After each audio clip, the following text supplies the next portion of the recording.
ধর্ষণের অভিযোগে গ্রেফতার সিভিক ভলেন্টিয়ার। বীরভূমের ঘটনা এটি। প্রথমে ধরে ছেড়ে দিলে নির্যাতিতার অভিযোগের পর ফের গ্রেপ্তার।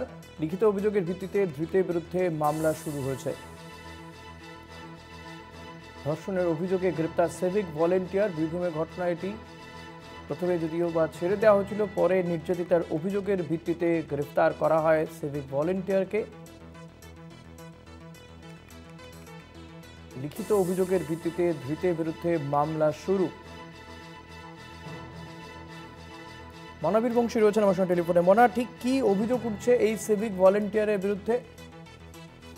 দেখো, যে অভিযোগ সামনে এসেছে তা কিন্তু কার্যত চাঞ্চল্যকর, সেটা বলা যেতে পারে। বীরভূমের পাইকড় থানার এলাকার ঘটনা বলা যেতে পারে। দেখো, যেটা জানতে পারছি যে সেখানেই একজন মহিলা এই অভিযোগ সামনে নিয়ে এসছে যে গতকাল রাত্রে পাইকড় থানায় কর্মরত একজন সিভিক ভলান্টিয়ার তার বাড়িতে ঢুকেছিল। পূর্বে একটি ঘটনা ঘটেছিল, যে ঘটনার প্রেক্ষিতে এই মহিলা মামলা করেছিল। খুব স্বাভাবিকভাবেই সেই অভিযোগটি বারবার করে তোলার জন্য তাকে ফোর্স করছিল। এবং যেটা আরো অভিযোগ, সেটি হচ্ছে গতকাল রাত্রেই ওই মহিলাকে অস্ত্র দেখিয়ে, ভয় দেখিয়ে তাকে শারীরিক নির্যাতন করেছে।